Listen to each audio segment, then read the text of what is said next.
સુરતમાં રમતોત્સવ 2026નો ભવ્ય સમાપન કાર્યક્રમ યોજાયો હતો।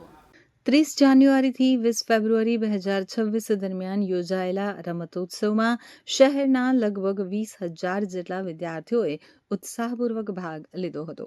વિદ્યાર્થીઓ માટે સ્વિમિંગ, હોકી અને ફૂટબોલ જેવી વિવિધ રમતોનું આયોજન કરવામાં આવ્યું હતું।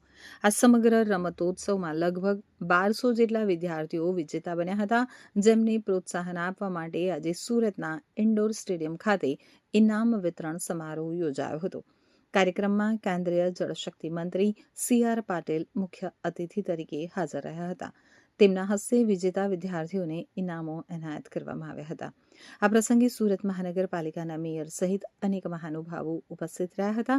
કાર્યક્રમ દરમિયાન જણાવવામાં આવ્યું હતું કે આવનારા સમયમાં ઓલિમ્પિક અને કોમનવેલ્થ ગેમ્સ ભારતમાં યોજાવાની શક્યતા છે, ત્યારે નગર પ્રાથમિક શિક્ષણ સમિતિના વિદ્યાર્થીઓ પણ ભવિષ્યમાં આ આંતરરાષ્ટ્રીય સ્પર્ધાઓમાં ભાગ લઈ શકે તેવા હેતુથી આવા રમતોત્સવનું આયોજન કરવામાં આવે છે। આ કાર્યક્રમ વિદ્યાર્થીઓમાં રમતગમત પ્રત્યે ઉત્સાહ વધારવા સાથે તેમના સર્વાંગી વિકાસ માટે મહત્વપૂર્ણ સાબિત થઈ રહ્યો છે। સારી રીતે પોતાનું કામ કરે છે કે નહીં એના માટેની પણ સુપરવિઝનની વ્યવસ્થા એ ડીઓ અને શાસ્ત્રાધિકારી એ સ્કૂલોમાં કરતા હોય છે અને શિક્ષણ સમિતિના સૌ સદસ્યો એમને માર્ગદર્શન કરીને એમને આગળ વધારતા હોય છે। શિક્ષણ સમિતિના સદસ્યોના માર્ગદર્શનથી જે અનેક સુધારાઓ આપણને જોવા મળ્યા, બાળકોમાં જે ઉત્સાહ જોવા મળ્યો, બાળકો જે રીતે વિકાસ પામે છે એ આપણને જોવા મળ્યો, એનાથી ખરેખર એક આનંદની અનુભૂતિ થાય છે।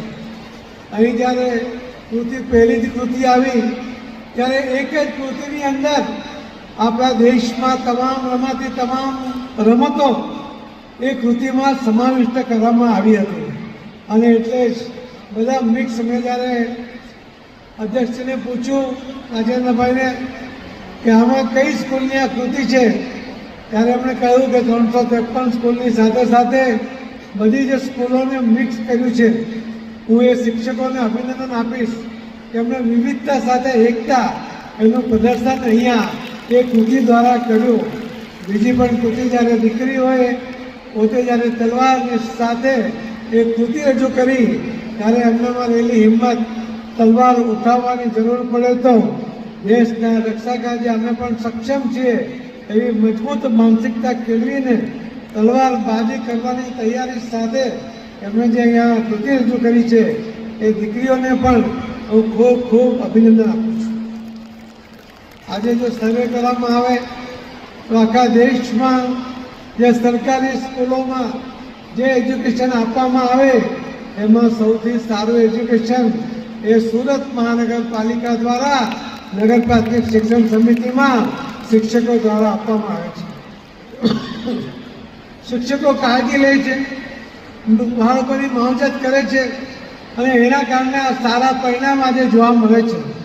આજે 20,000 બાળકોએ રમોત્સવમાં ભાગ લીધો, એમાંથી 1,000 બાળકો ઇનામ પ્રાપ્ત કર્યા છે, પરંતુ આજે વાલીઓ અકળેઠઠ ભીડ જમાવીને બેઠા છે। એમને પોતાના બાળકોની પ્રગતિ જોવી છે, એમને કઈ રીતે બાળકો આગળ વધી રહ્યા છે જોવું છે। જે વાતની કમી હતી કે વાલીઓને ખબર જ નહોતી કે પોતાના બાળકો કયા વર્ગમાં ભણે છે, આજે આ વાલીઓ જે અહીં આવ્યા છે એમને હું અભિનંદન આપીશ કે એમણે પોતાના બાળકોની પ્રગતિને ધ્યાનમાં રાખીને પોતાના કામનો વર્કિંગ ડે છે છતાં પણ સમય કાઢીને જ્યારે આજે અહીં આવ્યા છે ખરેખર ખૂબ ખૂબ અભિનંદનને પાત્ર છે કે આવનારા આ દેશનો નાગરિક કે જેના ખભા ઉપર આ દેશની જવાબદારીઓ આવવાની છે એવા બાળકોની પ્રગતિ માટે ફક્ત શિક્ષકો નહીં, વાલીઓ પણ એટલી જવાબદારી સાથે કામ કરે।